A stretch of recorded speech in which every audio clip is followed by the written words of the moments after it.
Oke, selamat datang. Hari ini kita bakal bahas cerita yang luar biasa banget tentang Santo Menas. Dia ini seorang prajurit suci yang warisannya sampai melahirkan sebuah kota. Tapi anehnya, kota itu hilang selama ratusan tahun. Coba bayangin deh, tahun 1905, di tengah gurun Mesir yang luas banget, tiba-tiba seorang arkeolog nemuin reruntuhan kota kuno yang besar. Ini bukan sebarang kota loh. Dulu, ini pusat ziarah yang ramai banget. Tapi selama lebih dari 1000 tahun, orang mikir kota ini cuma legenda. Nah, pertanyaannya jadi, siapa sih orang suci ini? Kok bisa makamnya aja jadi inspirasi buat bangun kota semegah itu? Jawabannya ternyata membawa kita jauh ke belakang, ke zaman Kekaisaran Romawi. Oke, kita mulai dari sini ya. Kita akan bongkar sejarah di balik penemuan keren ini dan sosok yang jadi pusat dari semua cerita ini. Jadi, tokoh utama kita namanya Menas. Dia ini orang Mesir yang jalan hidupnya penuh lika-liku. Dari seorang prajurit biasa jadi orang suci yang dihormati di seluruh Afrika Utara. Sekarang kita masuk ke konflik batin terbesar dalam hidupnya. Pilihan antara setia sama kekaisaran atau setia sama imannya. Awalnya, Menas ini prajurit yang loyal banget. Dia gabung di tentara Romawi, posisinya di Frigia yang sekarang jadi Turki. Jelas jadi tentara Romawi itu ngasih status dan jaminan hidup ya, meskipun jauh dari kampung halamannya di Mesir. Nah, disinilah Menas dihadapkan pada pilihan yang, mustahil banget.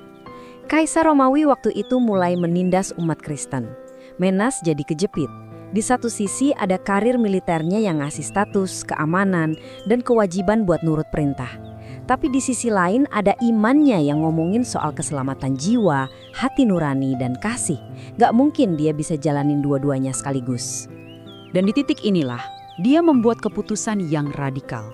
Dia menolak mentah-mentah perintah untuk menangkap dan menyiksa sesama umat Kristen. Dia tinggalin jabatannya. Dia tukar semua keamanan duniawi dengan sesuatu yang dia yakini sebagai kebenaran sejati. Keputusannya itu langsung membawa dia ke jalan hidup yang benar-benar baru. Mengubah dia dari seorang yang beriman diam-diam, jadi martir yang berani tampil di depan umum. Perjalanannya ini ada tahapannya. Pertama, jelas dia keluar dari militer. Kedua, dia menyendiri, jadi pertapa buat nguatin imannya. Nah, setelah dia merasa siap dan imannya kokoh, dia ambil langkah paling berani, yaitu mendeklarasikan kepercayaannya di depan semua orang.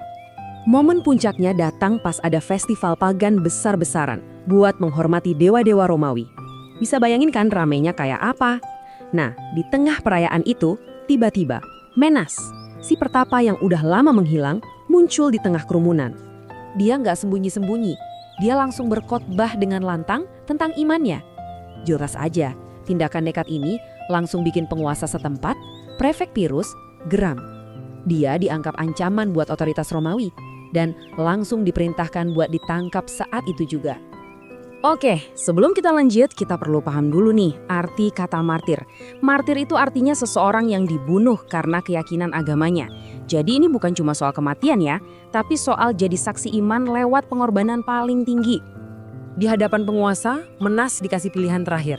Sangkal imanmu atau mati. Dan ceritanya, meskipun disiksa habis-habisan, dia nggak pernah goyah sedikit pun. Keyakinannya nggak bisa dipatahkan. Akhirnya, dia dieksekusi dan sah menjadi seorang martir. Tapi, ceritanya nggak berhenti di kematiannya. Justru, ini adalah awal dari warisan yang luar biasa kuat. Yuk kita lihat gimana pengorbanan dia bisa terus bergema sepanjang sejarah.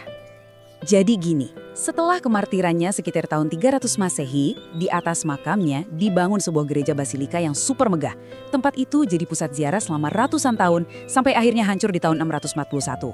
Setelah itu, kota itu hilang, terkubur pasir selama lebih dari 1000 tahun. Sampai akhirnya ditemukan lagi tahun 1905. Nah, nyambung kan sama awal cerita kita tadi? Terus kenapa sih sampai dibangun kota segala di sana? Karena makamnya ini dipercaya punya kekuatan spiritual yang besar. Orang-orang dari mana-mana datang ke situ.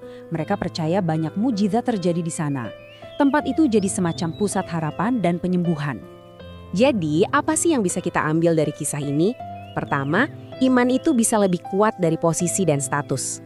Kedua, soal keberanian yang luar biasa pas lagi ditekan. Ketiga, gimana menyendiri dan berdoa itu bisa membangun kekuatan dari dalam. Dan yang paling penting, pengorbanan yang tulus itu nggak akan pernah dilupakan. Intinya, warisan Santo Menas ini jadi bukti nyata. Meskipun sebuah kekaisaran besar coba membungkamnya dan waktu mengubur kotanya, tapi keyakinan yang dia pegang teguh ternyata jauh lebih kuat dari keduanya. Nah, ini ninggalin kita dengan satu pertanyaan buat direnungkan. Cerita Menas kan tentang orang yang rela mempertaruhkan segalanya buat apa yang dia yakini. Jadi, coba deh kita tanya ke diri kita sendiri.